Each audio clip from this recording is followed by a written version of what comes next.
Good afternoon everybody. तो हम लोगों का AS15 का क्लास चल रहा था। क्या क्या सम बाकी था जरा बताओगे? पेज नंबर कितना में है?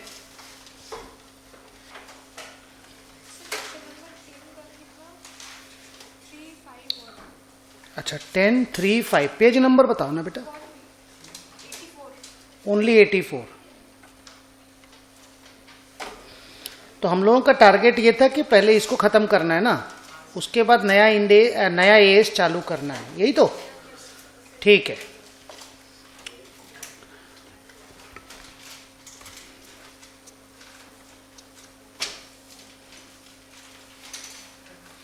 वन 5 और 8 ही तो बाकी है, 3 तो हो गया है।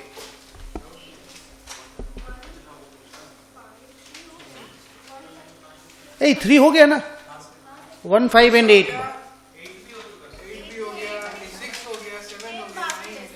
हाँ 1 5 एंड 10 ओके।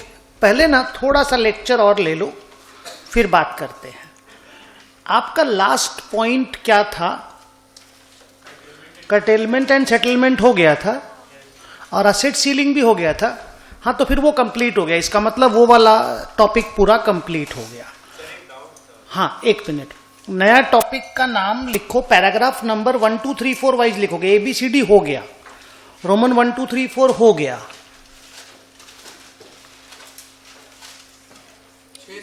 6 नंबर लिखो।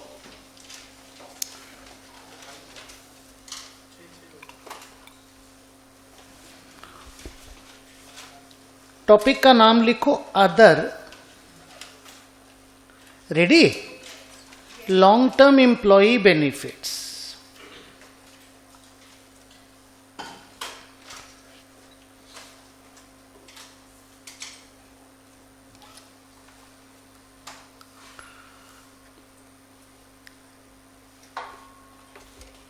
ये नाम टॉपिक का। पहला बात, लॉन्ग टर्म, जो अभी अभी पोस्ट एम्प्लॉयमेंट पढ़ के गए, जिसमें current service cost, past service cost, interest cost, actuarial gain loss, expected return on plan asset, contribution, benefit paid, curtailment, settlement, इतना सब कुछ पढ़ के गए, लिखे, सम भी बनाए। उसमें और इसमें जानते हो क्या फर्क है? वो पोस्ट एम्प्लॉयमेंट ही पेमेंट हो सकता है, ये during the course of employment भी पे हो सकता है। ये जो अभी पढ़ाने जा रहे हैं, other employment, other long term, माने लॉन्ग टर्म होगा पोस्ट एम्प्लॉयमेंट के जैसा, पर पेमेंट पोस्ट एम्प्लॉयमेंट में नहीं, बीच में हो जाएगा। समझ पाए क्या बोल रहा हूं?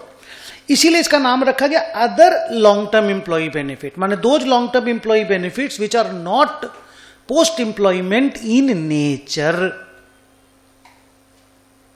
तो कोई भी चीज का पेमेंट, मान लो 10 साल बाद हम करने वाले हैं, 7 साल बाद हम करने वाले हैं, 8 साल बाद हम करने वाले हैं, you are eligible to get the payment after 8 years, not after retirement, after 8 years। Your retirement will come से 15 years later, but this payment I will give you after 8 years। उस तरह का कोई भी नामकरण दे दो, नाम इंपॉर्टेंट है ही नहीं, उस तरह के बेनिफिट को यहां पे कवर किया जाएगा। 2 एक लाइन का answer, everything is same as per para 5। जो पैरा 5 में ABCDEFGHIJKL तक गया था, हमको लगता है कि MN भी हो गया था, N तक हुआ था।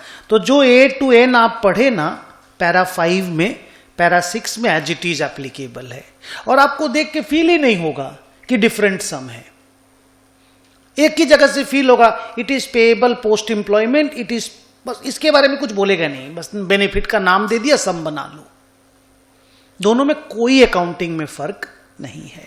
तो आपको सिर्फ अपनी कॉपी में 2 पैरा लिखना है। लिखो A,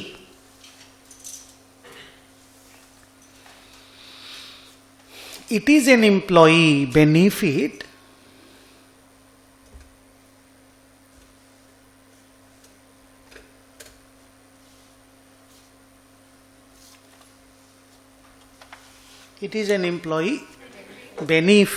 which is payable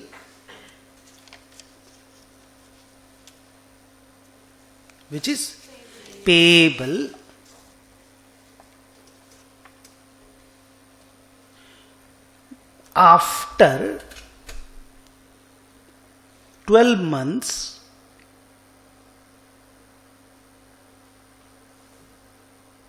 from the end of the year in which it accrues. क्योंकि अगर with in 12 month from the end of the year होता है तो वो शॉर्ट टर्म होता है, आफ्टर एम्प्लॉयमेंट अगर होता है तो वो पोस्ट एम्प्लॉयमेंट होता है। वो दोनों हम लोग पढ़ चुके हैं। तो ये कैसा नेचर का है? आंसर इज ये लॉन्ग टर्म नेचर का है, लेकिन पोस्ट एम्प्लॉयमेंट नहीं है। नीचे लिखो B, it is not payable on retirement.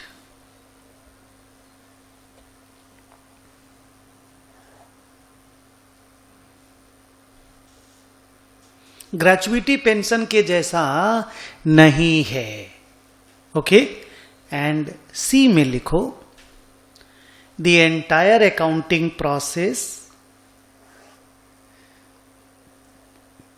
Is same as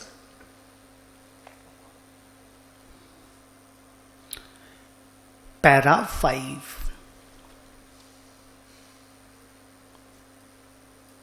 क्या मीनिंग हुआ? जो पैरा 5 में ए से एन तक पढ़े थे वो इसके लिए इक्वली एप्लीकेबल है। आपको कुछ नया पढ़ने का जरूरत नहीं है, ये कंप्लीट होता है। अब लिखो next para, paragraph number 7।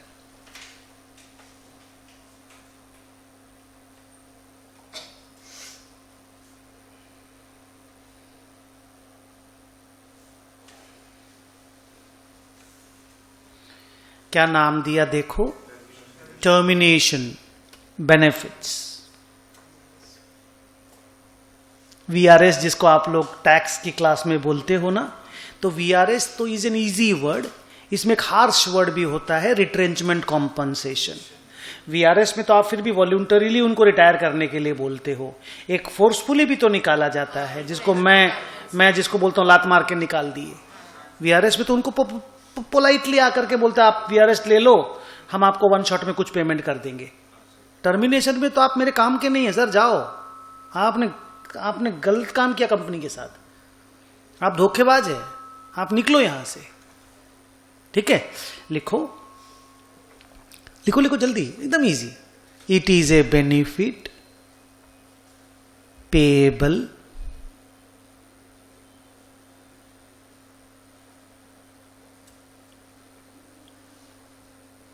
on terminating an employee before retirement. An employee before retirement.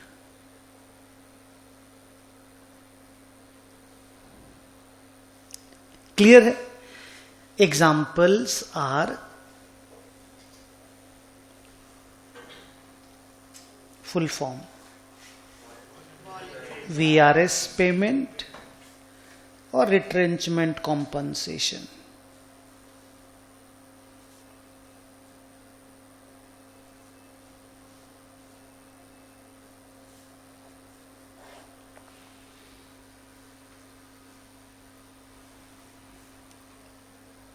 VRS payment, retrenchment compensation.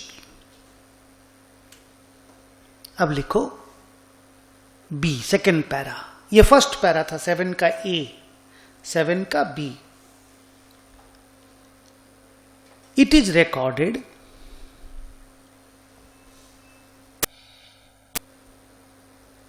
As an expense and a liability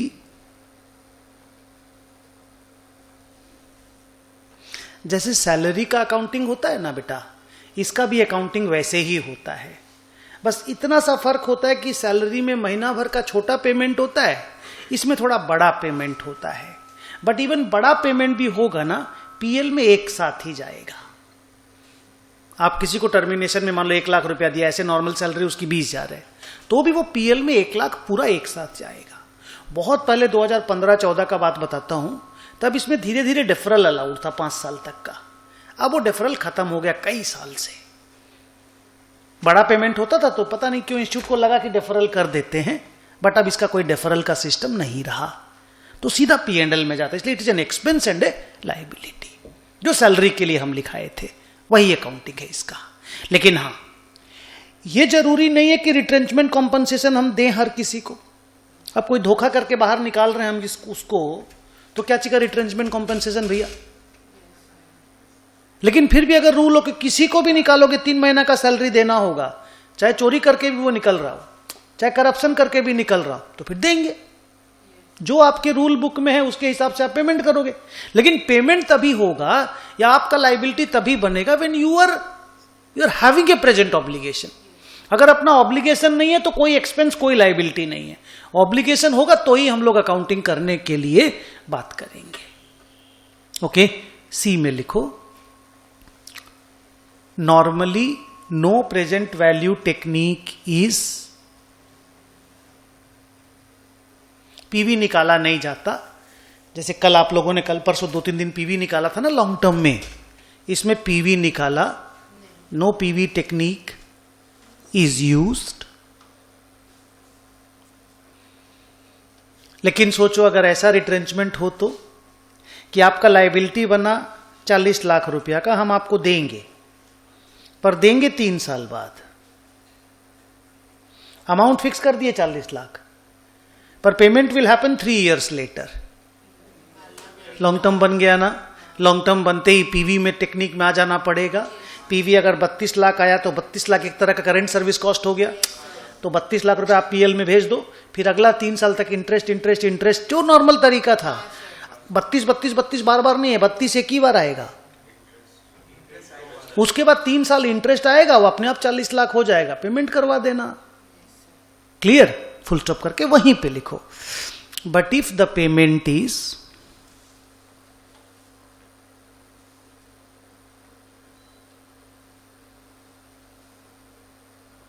due after 1 year from the end of the year of accrual,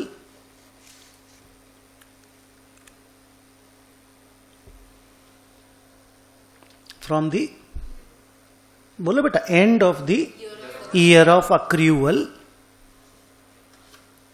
comma करके लिखो, we will use the PV technique.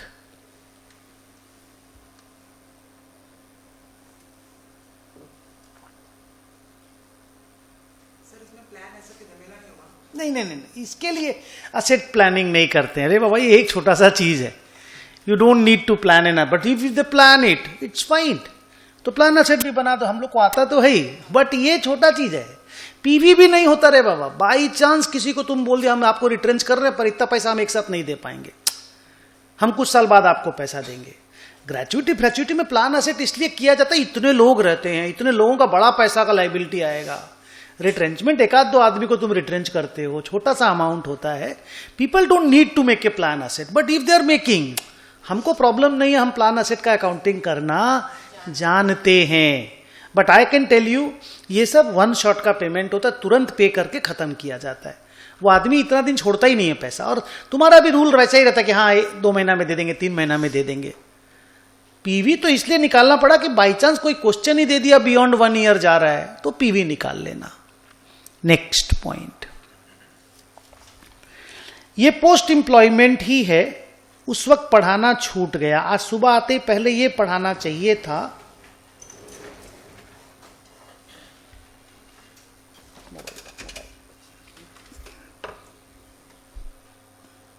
क्या लिखा?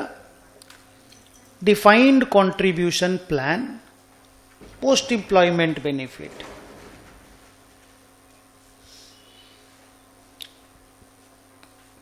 आप अगर देखेंगे ना, एक defined benefit plan बोल के पढ़े थे हम लोग, शायद अपना 5 नंबर पैरा का नाम ही डिफाइंड बेनिफिट प्लान था। देखो तो 5 नंबर, तब तो बढ़िया है, 8 नंबर दे दो, कोई प्रॉब्लम नहीं है।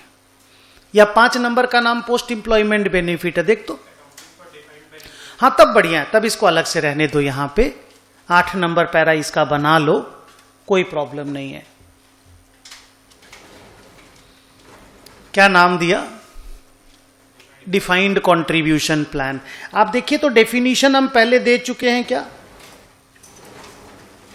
डिफाइंड कंट्रीब्यूशन प्लान का मुझे याद है हम दे चुके हैं। दे चुके हैं ना? क्या लिखाए हैं बोलो तो? यह ऐसा प्लान है जिसमें एम्प्लॉय को कितना पैसा मिलेगा, जल्दी बोलो। ये इस बात से डिटरमाइन होगा कि एक पर्टिकुलर फंड में एम्प्लॉयर और एम्प्लॉय कितना रुपया साल में कंट्रीब्यूट करते हैं और आज तक कितना इंटरेस्ट उसके ऊपर अक्रू हुआ है। याद है? ये वाला डेफिनेशन हम लिखा दिए। तो नीचे लिखो ए नंबर पॉइंट, एकदम इजी अकाउंटिंग है। A number point,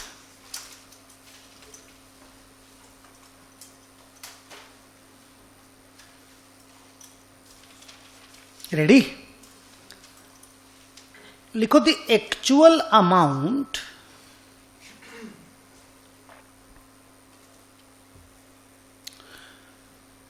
required to be contributed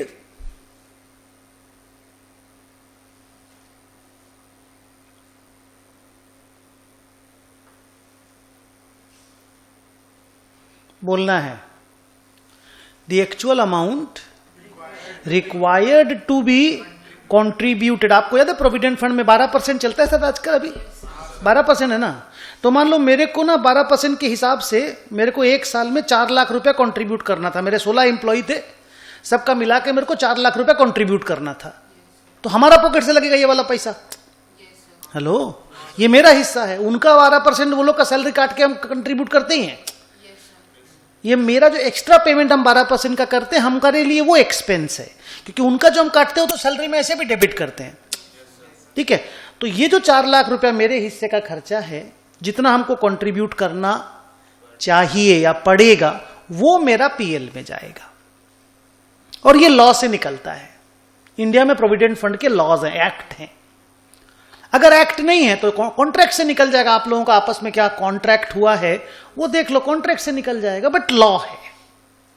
2, अगर मेरा कंट्रीब्यूशन इससे कम हुआ, मान लो कोई साल में हमको चाहिए था 4 लाख कंट्रीब्यूशन देना बैंक में, बैंक एसबीआई खोलता है प्रोविडेंट फंड अकाउंट, और हमने 390 कंट्रीब्यूट किया, तो 10,000 will be treated as outstanding.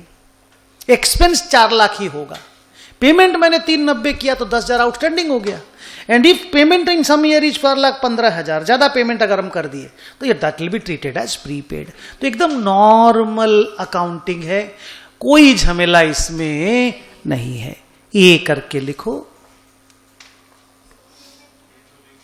ये क्या लिखा? The amount is an expense, is an expense, full stop. B में जाओ। If actual contribution is less, आपको बोलना है if actual contribution is less then the difference is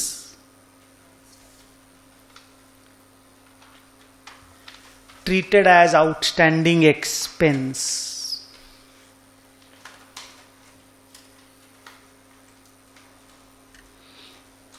repeat कर दो, the difference is treated as outstanding expense. और last में लिखो इफ एक्चुअल कंट्रीब्यूशन इज मोर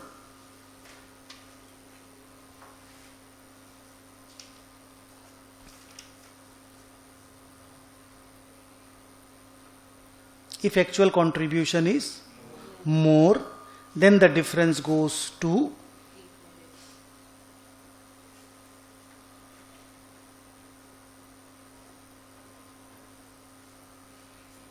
बोलना है बेटा, then the difference goes to prepaid expense। और रिक्वायर्ड कंट्रीब्यूशन कैसे निकलता है?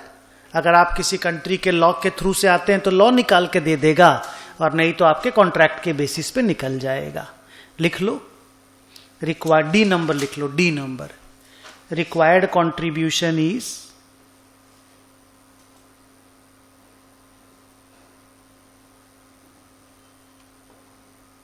ईदर एज पर लॉ,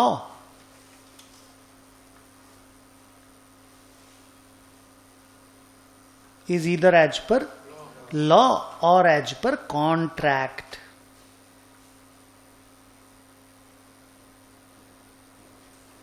क्या लिखा? और एज पर कॉन्ट्रैक्ट। अब मैं अगर आपको बोलूं कि मेरे इस साल एम्प्लॉय का टोटल पेमेंट 50 लाख था, कितना था? 50 लाख। हम उन लोगों को 44 लाख कैश पेमेंट कर दिए, 6 लाख हम उनको नहीं देके उनका हिस्सा का कंट्रीब्यूशन बैंक में डाल दिए, पीएफ अकाउंट में। तो ये तो मेरा सैलरी टू बैंक में चला जाएगा। हेलो, ये तो हम 44 उसको दिए, 6 बैंक को दे दिए, माने पीएफ अकाउंट में जमा दे दिए। इसका बात नहीं हो रहा है, ये तो सैलरी टू बैंक है। हमको जो अलग से 12% 6 लाख कंट्रीब्यूट करना है, हम इसका बात कर रहे हैं। ये मेरा अलग से एक्सपेंस है, ये तो मेरा सैलरी है। ये 6 लाख तो हम वहां से काटे हैं, हम इसको बोल रहे हैं कंट्रीब्यूशन ऑफ प्रोविडेंट फंड। तो ये मेरे लिए अलग से एक्सपेंस है। तो सर आप इंप्लॉय को फिर 56 लाख दे रहे हैं? यस, 50 लाख तो सैलरी का दे रहे हैं और 6 लाख हमको कंट्रीब्यूशन करना पड़ रहा है 12% के हिसाब से। इसमें बोले अगर हम 590 कंट्रीब्यूशन किए हैं तो 10,000 मेरा आउटस्टैंडिंग है। Is it okay? तो ये कंप्लीट होता है पॉइंट यहां पर। अब नेक्स्ट पॉइंट लिखो, 9 नंबर पॉइंट, और ये लास्ट पॉइंट।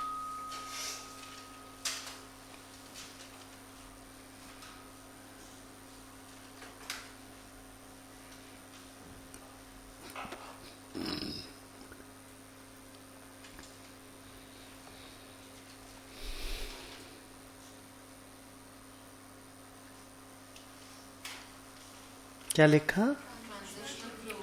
Transitional provision. मैं रिपीट करता हूं नाम, ट्रांजिशनल प्रोविजन। सर ये पहला बार सुन रहे हैं हम लोग, कोई जगह पे कभी भी नहीं सुने। कुछ एस में इंस्टीट्यूट ने ट्रांजिशनल प्रोविजन डाला है।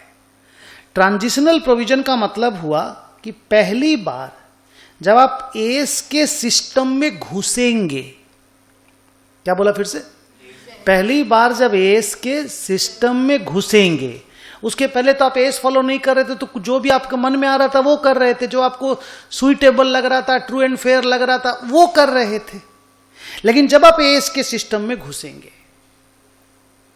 ठीक है, तो जितना भी आपका जितना भी आपका लायबिलिटी और असेट है, प्लान असेट होगा मान लो, डिफाइंड बेनिफिट ऑब्लिगेशन वगैरह होगा, ठीक है, इसका जितना भी बैलेंस शीट में आपका फिगर है उसको पहले लिख के रख लीजिए, ठीक है। वो आप नॉर्मली कैसे भी निकाल लिए होंगे, बिना एक्चुअरी के हेल्प के कुछ भी करके निकाल लिए होंगे। अब आप उसका जिस दिन आपके ऊपर एज पहली बार एप्लीकेबल हुआ, जिस साल में, उस साल का पहला डेट को मान लो 21-22 पहला बार एप्लीकेबल हुआ, तो 1/4/21 वाले दिन आप पूरा एक्चुअरी को बुला के सब चीज का कैलकुलेशन कर लीजिए। जैसे फेयर वैल्यू निकालता ना एक्चुअरी हर ईयर एंड में, ये ट्रांजिशन डेट में कर लेगा ये काम। मान लो आपके बुक में नेट लायबिलिटी था 40 करोड़ का, एक्चुअरी के हिसाब से नेट लायबिलिटी आया 43 करोड़ का। सब मिला के, सब नेट जो तीनों नेट करते हो ना, defined benefit obligation, plan asset और अनअमोटाइज पास सर्विस कॉस्ट, सब मिला करके 43 लाख आया, और बुक में लिखा हुआ था 40 लाख। तो 3 लाख करोड़ जो भी बोल दो, मैं लाख बोल रहा हूं कि करोड़ बोल रहा हूं? करोड़। तो 3 करोड़ रुपया का नया ट्रांजिशनल लायबिलिटी पैदा हो गया, उसको इमीडिएटली रिकॉर्ड करने बोलता है। क्या बोलता है? इमीडिएटली रिकॉर्ड करने बोलता है। और इंटरेस्टिंग है कि उसको रिटेन्ड अर्निंग के अगेंस्ट में रिकॉर्ड करने बोलता है, माने करेंट ईयर के पीएल में नहीं भेज के, क्योंकि ये पुराना है ना, ओल्ड एडजस्टमेंट है ना, तो रिजर्व सरप्लस में जो रिटेन्ड अर्निंग नहीं है, सरप्लस, उसको डेबिट करके इसको क्रेडिट करने बोलता है। इसमें अगर असेट भी लिखना हो तो असेट डेबिट कर दो, but credit will be retained earning.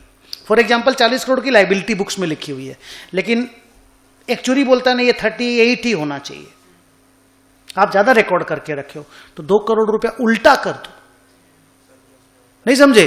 और उसको लेकिन डालना पड़ेगा रिटेन्ड अर्निंग में, और 1 शॉट में डालना पड़ेगा, हौले हौले करके रिकॉर्ड करने नहीं मिलेगा। ओके, लिखो, पहले ए करके लिखो,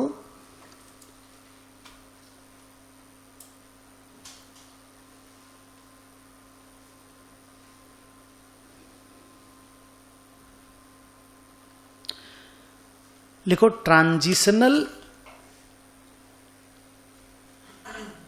provision is applied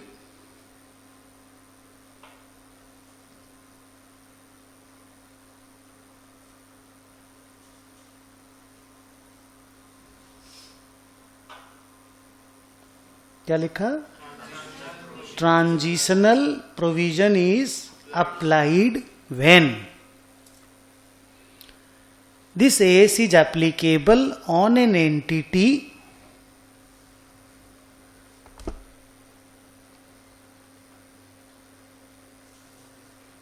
for the first time.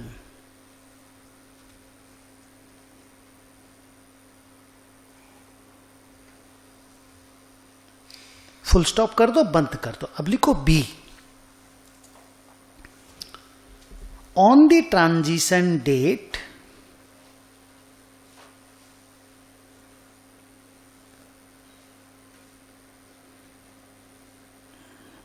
एक बार मुझे वापस से बोलना, on the transition date the company has to find net liability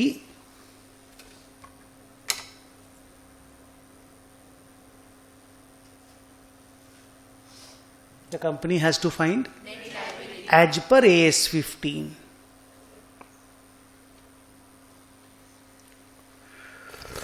net का मतलब जो आप लोगों ने, अगर वो डिफाइंड बेनिफिट ऑब्लिगेशन वाला लाइबिलिटी है तो जो आपको पढ़ाया गया था उसके हिसाब से नेट लाइबिलिटी निकालना है।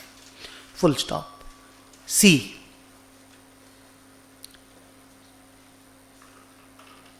द डिफरेंस बिटवीन द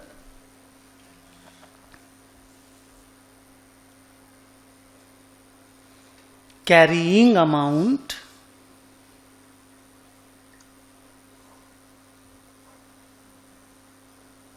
फिर से बोलो, the difference between the carrying amount and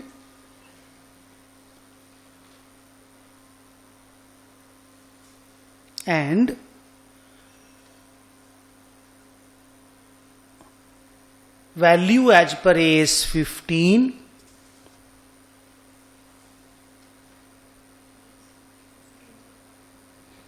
as per AS 15 should be immediately adjusted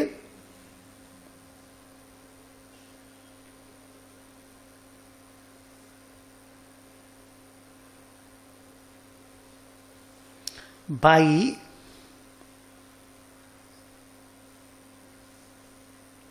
correspondingly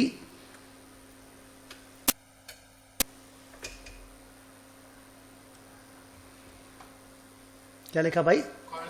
correspondingly adjusting retained earnings. That's it. ये टोटल 4 पैराग्राफ आज का बचा हुआ था। क्लियरली समझ में आ गया? सम्स देखो जाकर के, एक एक करके बनाना है।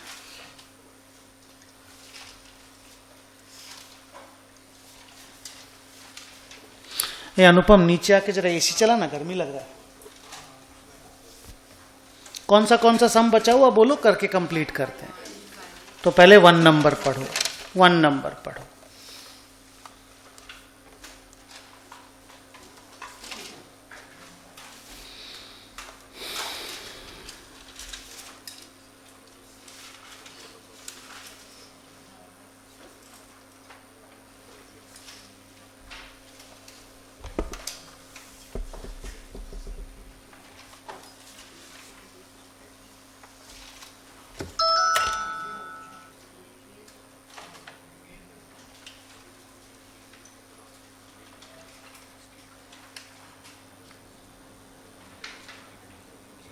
एक ठो ही चलाना अनुपम। हाँ बस ठीक है।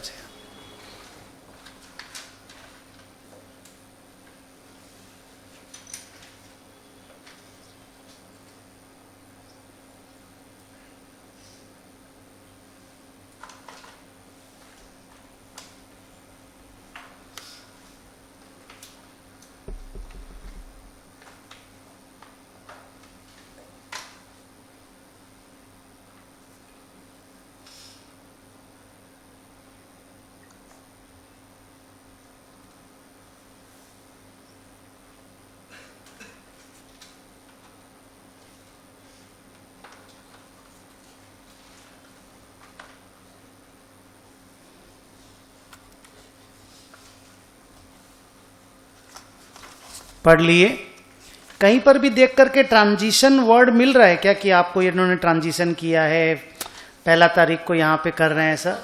नहीं वो ठीक है, फर्स्ट टाइम एक्चुअली से वैल्यूएशन करा रहे हैं, हो सकता है पहले एक्चुअली से वैल्यूएशन कराने का जरूरत नहीं पड़ रहा होगा, क्योंकि एज 15 में भी ऐसा सिस्टम है कि अगर आपके कमती नंबर ऑफ एम्प्लॉय हैं, 50 से कम एम्प्लॉय, आपको नहीं पढ़ाया जाता इतना डिटेल में, तो आपको एक्चुअली का जरूरत नहीं है। आप 50 से ऊपर जाएंगे तब आपको एक्चुअली का जरूरत पड़ेगा। ट्रांजिशन हो रहा है क्या आपका, ये बताओ। ऐसा कोई वर्ड आएगा कि ट्रांजिशन हो रहा है? तो ट्रांजिशन होने में और नहीं होने में क्या फर्क मालूम है ना? ट्रांजिशन होने से प्रॉफिट लॉस को रिटेन अर्निंग में भेजना है, और नॉर्मल होने से प्रॉफिट लॉस पीएल में जाएगा, दैट्स इट, और कोई फर्क नहीं है। यहां ट्रांजिशन वाली फीलिंग आ रही है क्या? नहीं ना। तो नॉर्मल एक्चुरियल गेन आया है। हेलो, नॉर्मल इन्होंने एक्चुरी से जब वैल्यूएशन कराया तो इनका गेन आ गया 6 करोड़ या 6 लाख का सरप्लस आ गया। तो आप एक्चुरियल गेन को कैसे ट्रीट करते हो बोलो? आपके तो सम में एक्चुरियल गेन आया था ना कल, कैसे ट्रीट किए थे एक्चुरियल गेन को? लो मैं आपको दिखा देता हूं, कोई बात नहीं, आप सामने, आप मत पलटो अपना कॉपी को, मैं आपको दिखा देता हूं। हाँ कोई बात नहीं, मैं आपको दिखा देता हूं। हेलो, बोलो आप कैसे ट्रीट करते हो एक्चुरियल गेन को? तुरंत पीएल में भेजते हो ना? ये देखिए ना एक्चुरियल गेन, ये रहा। ओह सॉरी, ये देखो एक्चुरियल गेन। तो बोलता हम 2 साल में भेजेंगे, माने गेन तो मेरा आया है, लेकिन हम 2 साल में धीरे धीरे करके डेफर करना चाहते हैं। तो आप एक लाइन में आंसर दे दो, नहीं भैया कोई एक्चुरियल गेन या लॉस डेफर नहीं होता, इमीडिएटली पीएल में ट्रांसफर होता है। लिखो,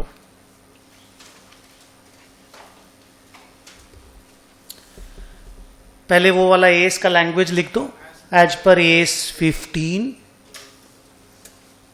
इन्वर्टेड कॉमा में एस का नाम लिख दो,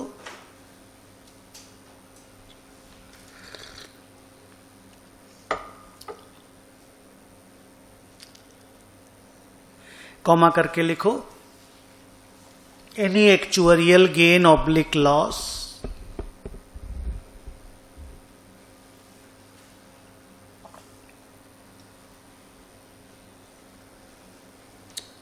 will be immediately transferred to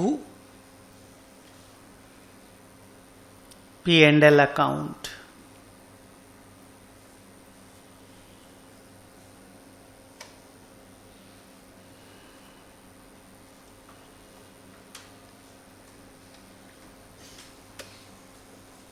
नीचे लिखो, इन द गिवन case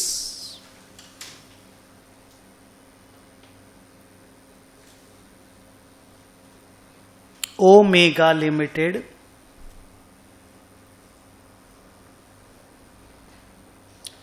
received an actuarial valuation report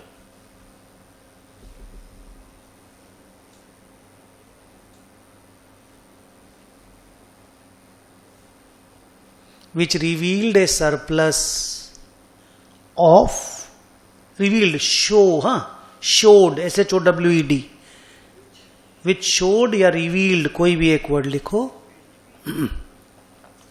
a surplus of 6 lakhs, rupees 6 lakhs, full stop. This means that it is an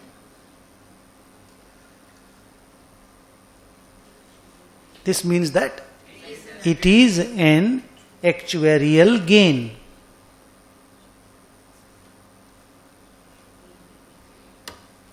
Full stop. This will be recorded in the P&L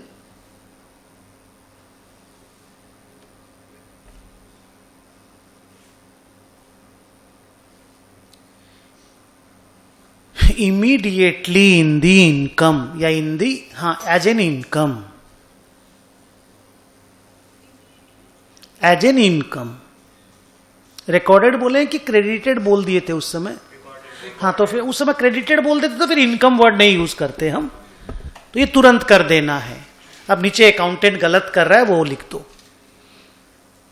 the treatment suggested by the company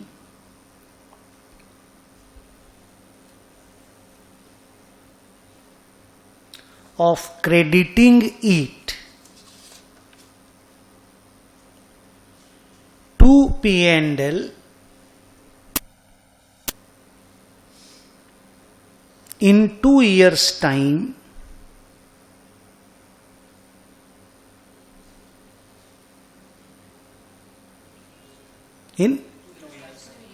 is inappropriate.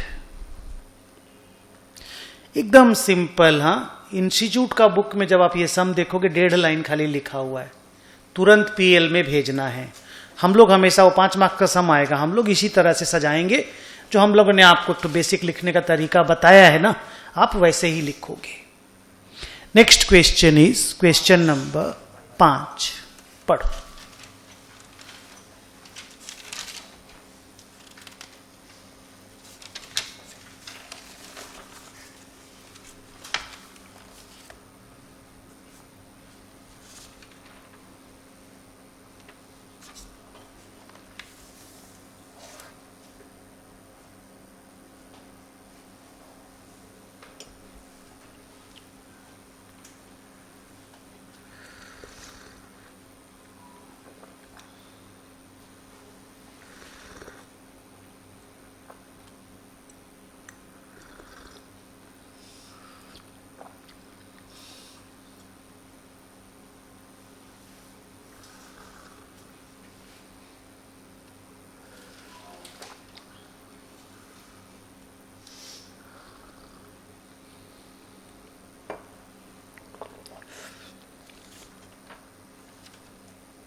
Retiring employ word मिला?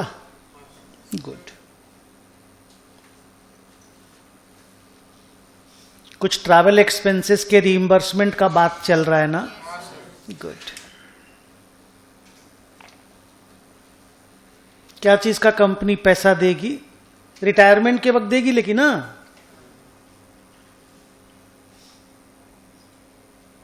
खाने का, stay का है ना, food and stay दोनों का ही तो देगी ना. और एज एन ऑल्टरनेटिव अगर वो लोग चाहे ना तो 1 महीना का सैलरी के बराबर भी पैसा ले सकता है. जैसे ग्रेचुइटी में नहीं होता क्या कि ईच मंथ कंप्लीटेड ईयर का, वो तो वैसे भी वो लोग ले सकता. नहीं तो जितना उनका एक्चुअल होगा ना वो लोग उसका पैसा लेगा. आगे लिखता है कंपनी का थॉट क्या है. देखो, बोलता है कि लेंथ ऑफ द सर्विस पे डिपेंडेंट नहीं है और ट्रैवल रूल के हिसाब से लमसम पेमेंट भी एक्सरसाइज वो लोग कर सकते हैं. क्योंकि लेंथ ऑफ द सर्विस पे डिपेंडेंट नहीं है तो हम लास्ट में अकाउंटिंग करेंगे जब वो लोग पैसा मांगेगा. माने रिटायरमेंट के वक्त जब वो लोग पैसा मांगेगा हम तभी अकाउंटिंग करें, माने कैश बेसिस पे अकाउंटिंग करेंगे. ईच ईयर हम लोग अक्रू करने के मूड में नहीं है. ये उनका कंटेंशन है. आपको क्या लगता है? आपका थॉट क्या है? बताइए, सोचिए.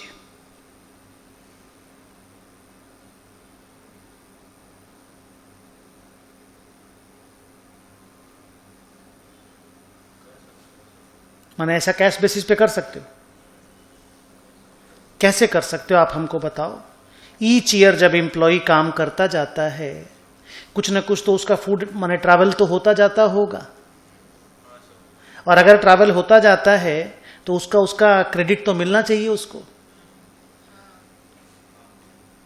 ठीक है, 40 साल अगर कंपनी में वो काम करके रिटायर करेगा तो 40 साल का फूड एंड स्टे मिला करके एक साइजेबल अमाउंट, लमसम अमाउंट हो जाएगा कि नहीं हो जाएगा? और वो ईच ईयर थोड़ा थोड़ा करके अक्रू हो रहा है कि नहीं हो रहा है? आप उन लोगों को तो दूसरा ऑप्शन दे दियो कि तुम 1 महीने का सैलरी भी ले सकते हो। तो 1 महीने का सैलरी मान लो 3 लाख है, उसका 40 साल का एक्यूमुलेटर मान लो 50 लाख है, वो लेगा 3 लाख रुपया। अरे जिनका कम होगा वो 3 लाख रुपया मांगेगा, पर जिसका 50 लाख फूड एंड स्टे का हो गया 40 साल में, वो तो 40 लाख रुपया कंपनी से मांगेगा ना जी फूड एंड स्टे का। तो आपसे क्वेश्चन ये है कि क्या वो 40 लाख का अकाउंटिंग वन शॉट में होना चाहिए या ओवर अ पीरियड होना चाहिए? हर साल थोड़ा थोड़ा अक्रू हो रहा है कि नहीं हो रहा है? नॉर्मल डिफाइंड बेनिफिट ऑब्लिगेशन है कि नहीं है? नॉर्मल डिफाइंड बेनिफिट, ठीक है, माने नंबर ऑफ ईयर से मल्टीप्लाई नहीं हो रहा है। जैसे ग्रेचुइटी में क्या हो रहा था, 5 into 10 into gratuity each year आया 8 लाख रुपया, 5 से मल्टीप्लाई कर 40 लाख। ऐसा नहीं हो रहा है, बट हर साल अक्रू हो रहा है कि नहीं हो रहा है? और ये मानते हो कि नहीं, higher the length of the service, higher will be the number of travel and higher will be the expense on food and stay. हाँ, ट्रैवल होगा तो फूड एंड स्टे पे खर्चा लगेगा, so higher the company will have to pay. तो each year accrual होना चाहिए कि कैश बेसिस पे अकाउंटिंग होना चाहिए? हाँ, कहां पे कैश बेसिस पे कर सकते हो? तुम लोगों को कैश बेसिस क्यों लगा? क्योंकि 1 महीना का पेमेंट ले रहा, 3 लाख रुपया दे दो, खत्म हो गया बात। अरे 3 लाख तो वो मांगेगा ना जो साला फूड एंड जो ट्रैवल ही नहीं करता है। जो लोग ट्रैवल करते हैं वो तो हाँ सब पूरा पैसा मांगेंगे ना, जितना आप एलिजिबिलिटी है उसका। लिखो,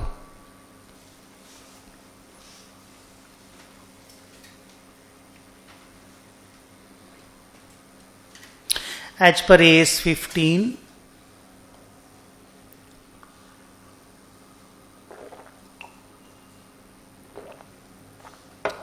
श्रुति जायसवाल आप राइट हैं। क्या लिखा? इन्वर्टेड कॉमा में नाम लिख दो। A post employment benefit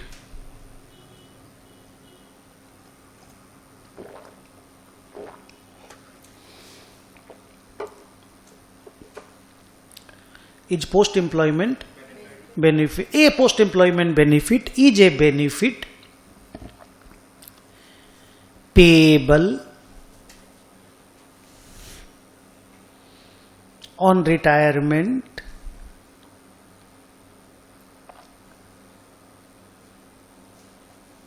or death, whichever is earlier.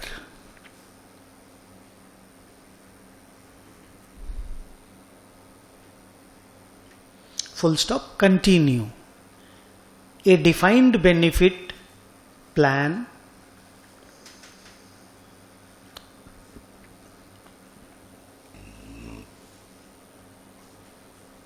is a plan where the amount payable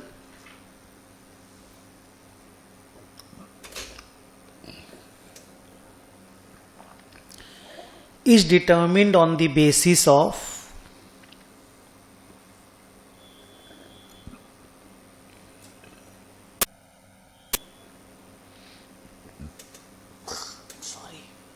number of completed years of service,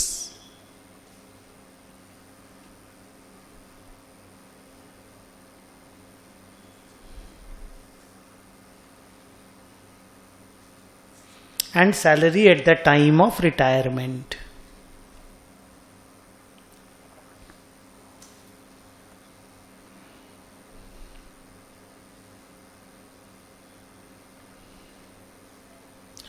Para change. In the given case,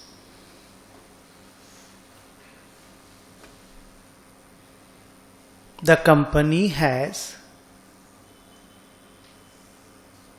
a scheme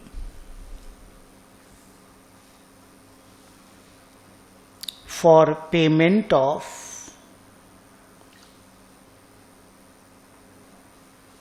settlement allowance to retiring employees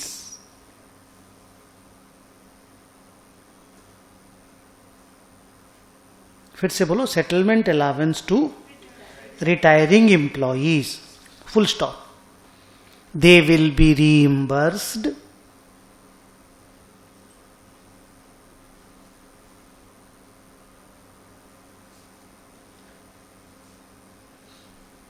certain travel expense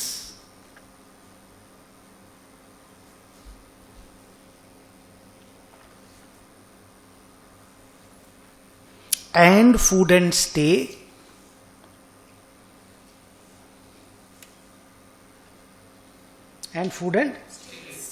during travel.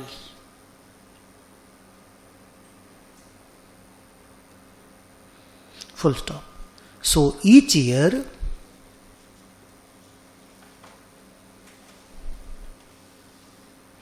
when the employee makes a travel, his entitlement increases.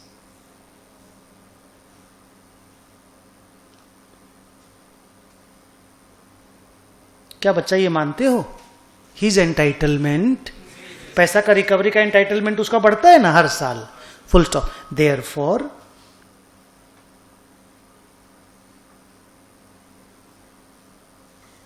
expense should be recorded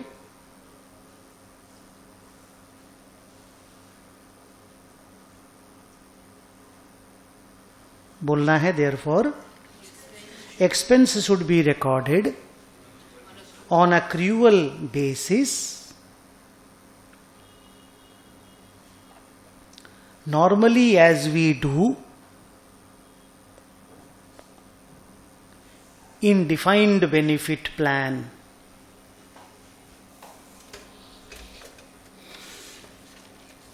In defined benefit plan.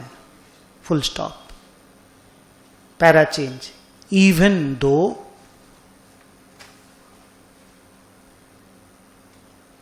the payment is not directly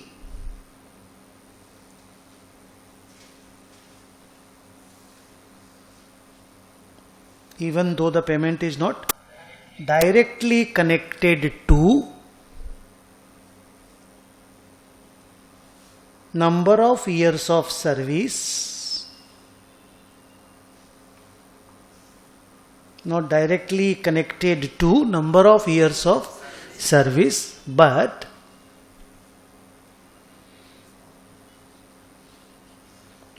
we can assume that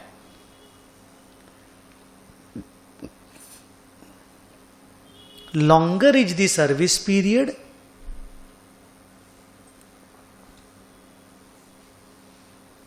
आगे बोलना है,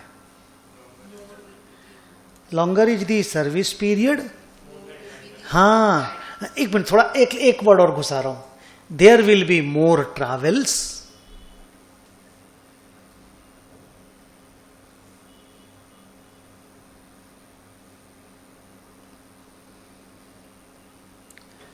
and more will be the entitlement.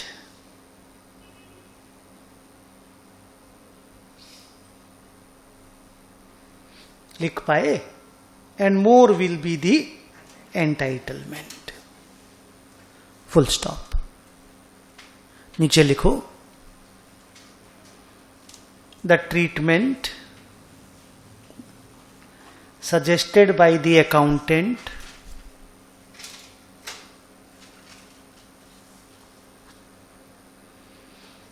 to record it on claim basis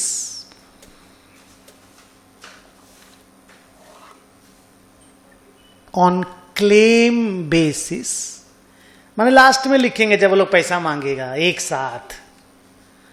therefore is incorrect.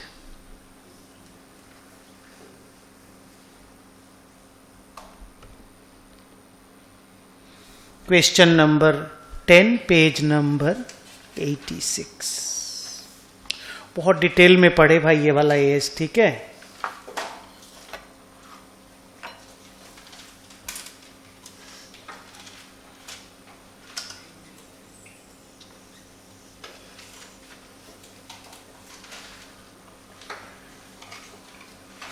आपको homework का solution भेज दिए थे क्या इसका? ओके।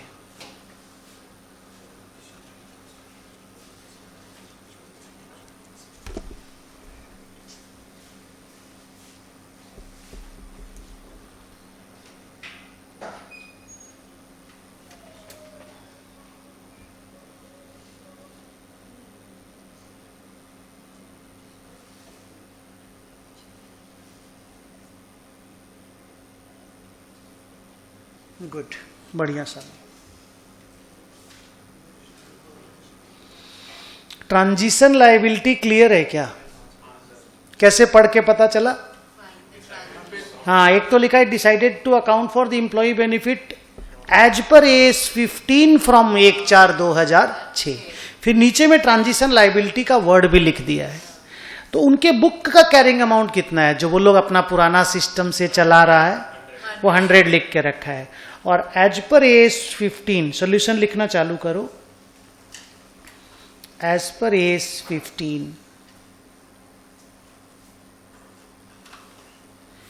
एक तो ये बताओ, एक ये बताओ, और ये गलत निकालो। ये गलत होगा तुम लोगों से।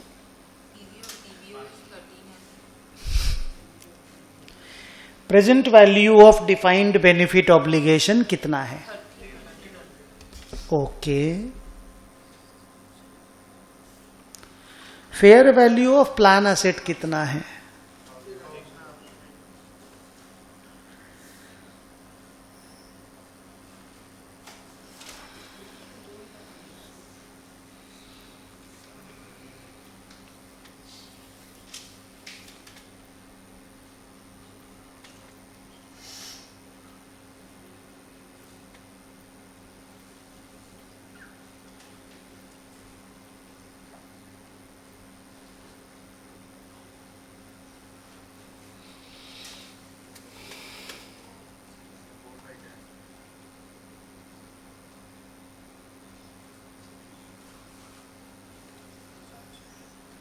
अरे देखो इसको, अनअमोटाइज पास सर्विस कॉस्ट निकाल के दो।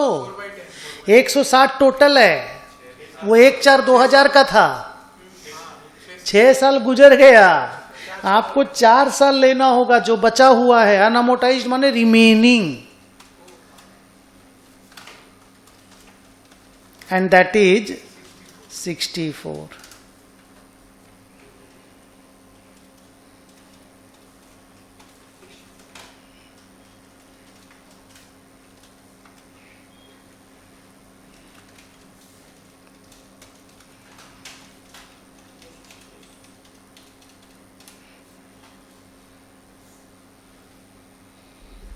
Carrying amount of the liability कितना है? नीचे लिखो।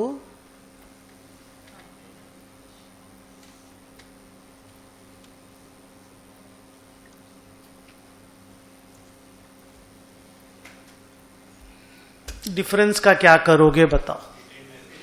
हाँ, लिखो द डिफरेंस ऑफ 136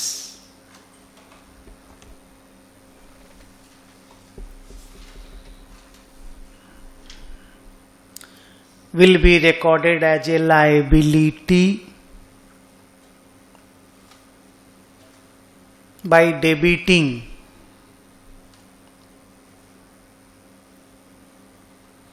बोलिए। हाँ, वही retained earning. Reserve and surplus भी लिख सकते हो। रिजर्व सरप्लस में जो सरप्लस होता है ना, उससे एडजस्ट होता है। पीएल वाला, पीएल बाकी तो जनरल रिजर्व है, कैपिटल रिजर्व है, सिक्योरिटी प्रीमियम है, उनसे तो एडजस्ट करोगे नहीं, सरप्लस से करोगे। तो सरप्लस का ही दूसरा नाम रिटेन्ड अर्निंग है। रिजर्व सरप्लस में सरप्लस को P&L क्रेडिट बैलेंस भी बोलते हैं, रिटेन्ड अर्निंग भी बोलते हैं, सरप्लस तो बोलते ही है। हाँ लिख दो। बट लाइबिलिटी क्रेडिट हो रहा है ना, लाइबिलिटी बढ़ रहा है, इसलिए लॉस हुआ, इसलिए मैंने डेबिटिंग वर्ड लिखा। ये जर्नल एंट्री होगा, सोच के देखना। Retained earning account debit to pension liability.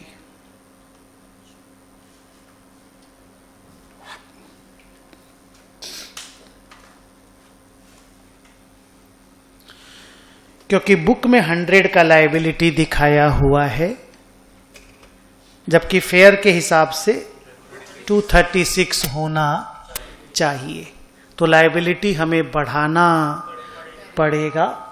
136 liability लिख के रिटेन्ड अर्निंग को डेबिट करना है।